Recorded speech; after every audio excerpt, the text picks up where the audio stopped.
Hello, folks. Can I get this light? There we go. There we go. The Time Traveler's Wife by Audrey Niffenegger. Niffenegger. Audrey Niffenegger. I don't know. I don't know how to say it, but I want to do my best. Um, so, first things first, I'm going to talk about this book, so there's spoilers. Consider yourself, if you haven't read this book, consider yourself about to be spoiled, because I want to talk about some stuff. And I don't want to ruin the book for anybody. So many people, when I posted a picture of it on Instagram, so many people were like, oh my God, and I'm like, oh, don't spoil it. So I don't want to spoil it for anybody. If you have not read this book, turn off this video right away. I'm gonna give you like 3 seconds. All right. For the rest of us, we've read this book, and it is incredible. Actually, I'll try not to give any spoilers until later in the video. That way you can get the rest of what I'm going to talk about.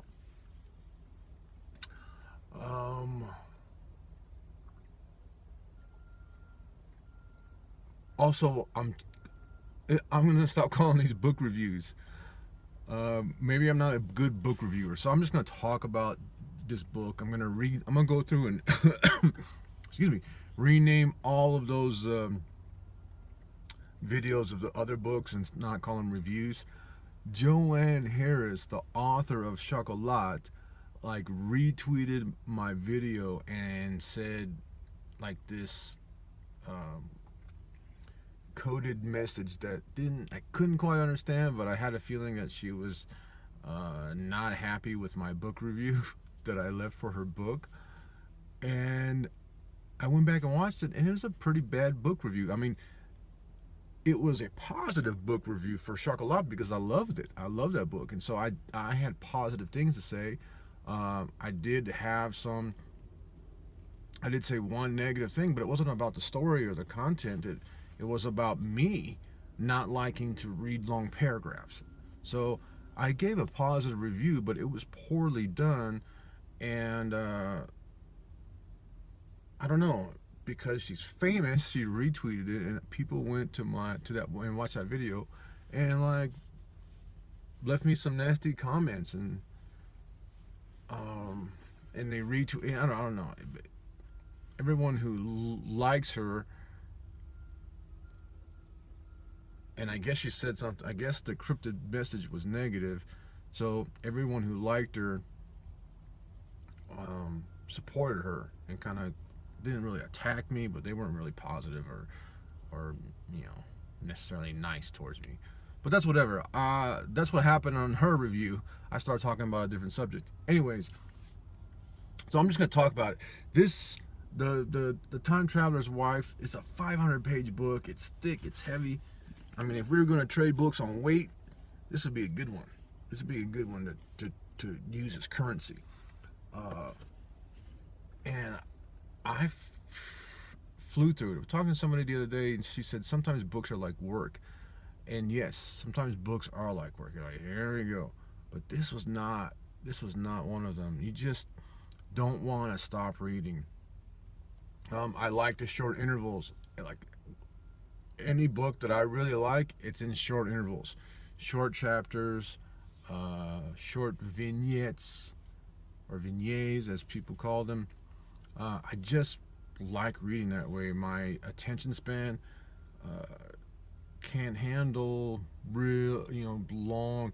Like, I'll look and see how long a chapter is, and if it's really long, I'll just wait. Till I start over till I'm fresh. But with this book, they're in small increments on dates, right? He's a time traveler, so the day he traveled to 1984, boom.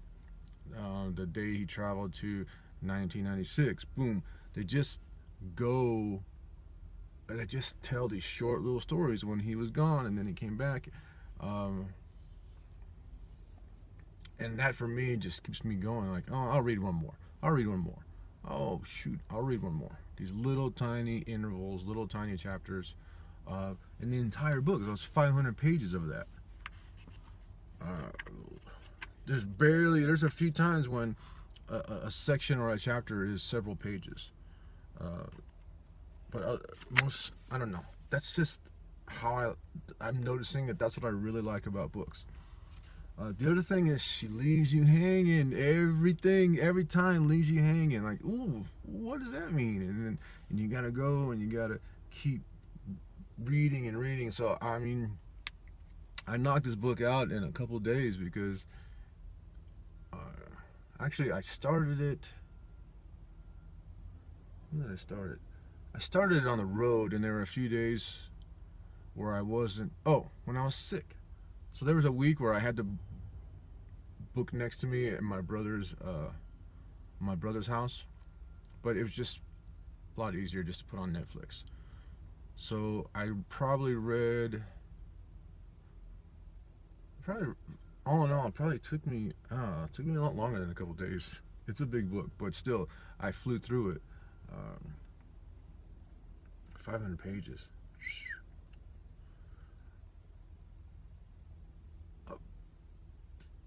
One of the things that I have a question about, or I'm not sure about, is the words that she uses in regards to sex. I mean, I'm confused because I have sex in my books, and so I try to make it as tame as possible. And I don't know, other people don't see it that way, or I don't know if other people see it that way, right? So is it normal? Is it okay? Is the word cock okay to use in a romantic story, magical, I don't know, novel? Should we use the word cunt? I don't. I mean, I curse like a sailor 24/7, and I use those words, but I don't know if if it's okay to use them like in a book, a novel, is telling a story. It's confusing because I drop f bombs like they're hot potatoes. All right, and it doesn't. I'm not one to criticize, but are there other words that can be used? Should they be used? Did the author, I want to say her name, I don't want to mess it up. Did Audrey Niffenegger use those words purposely to kind of throw in a little bit of, because this is a beautiful romantic love story about a cutesy girl who turns into a cutesy woman, and then you throw in the word cock in there every now and then, and it kind of shocks you. And I don't know if she did it on purpose. I don't know. It's a confusing thing. I'm a new author. I don't know. There's sex in my books, but I make it tame, and that's not how I am. I'm not like that. I'm not vanilla at all. But I don't know. What do you think? What do you think? The people were telling me how like tear jerking it is. Now I'm gonna talk. Now here's some spoilers. All right. Here's a spoiler right now. I'm giving you a chance to turn it off, but here's a spoiler.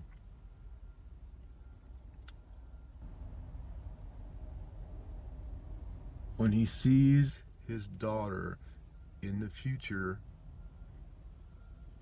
I didn't lose it, but I felt like I was gonna lose it. Right? It was. I want to. I want.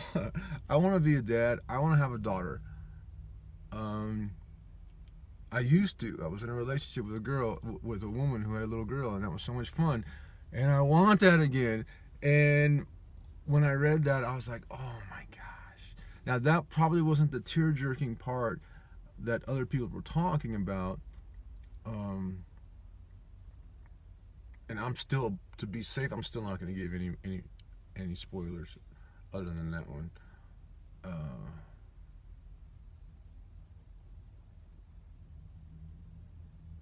Oh, am I gonna get? Okay. Fucking Gomez. The character development on Gomez was phenomenal, for one thing.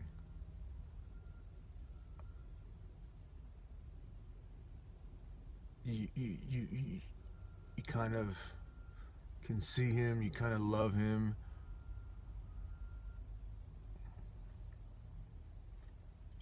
But spoilers, there's another spoiler.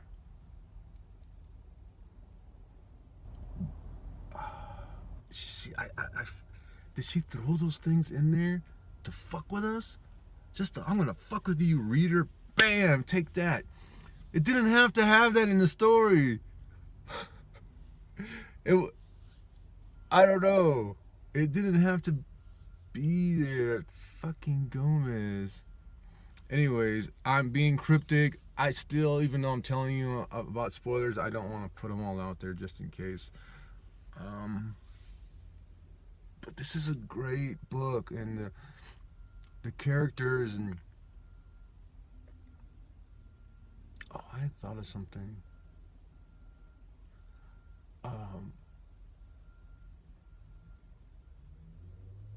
The things she goes off about punk rock music, and I'm kind of following along. I was kind of there. I was young, but I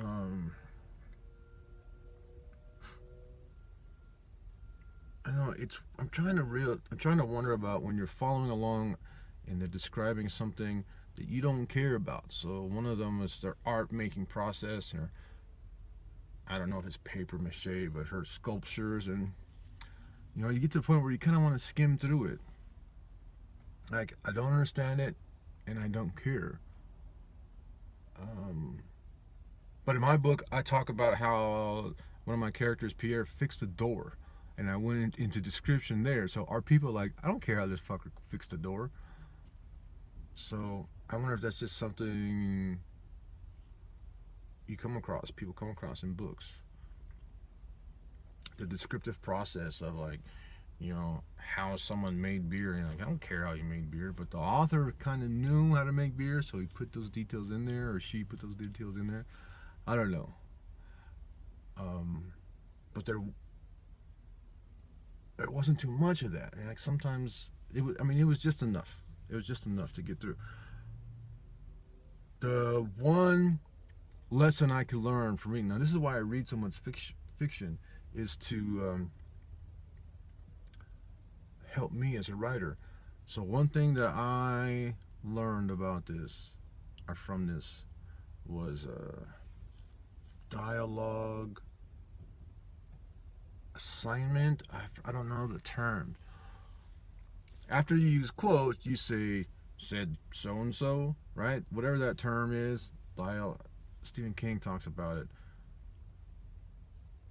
how important it is. And the only negative thing I have to say about the book is there was a lot of times when it was just dialogue, just quotation marks separated by different paragraphs, line by line by line, and I got lost. Now I'm kind of a dummy, so maybe that's just my fault, but I didn't know who was saying what, and I had to go back and, like, he says this, then she says that, then who's saying, oh, wait a minute, or maybe he said it. It made it a little hard. And if you have a hard time following stuff, then like me, then it's distracting. But that doesn't take away from the book as a whole. It was great. I don't know if I'm going to do my ratings. Not too many people watch these damn things. Anyways, it's just I got kind of butthurt with Joanne Harris. Kind of not liking my book review. So I'm just going to say that I highly recommend this book. I'm about out of time, so I got to talk to you guys later. See you.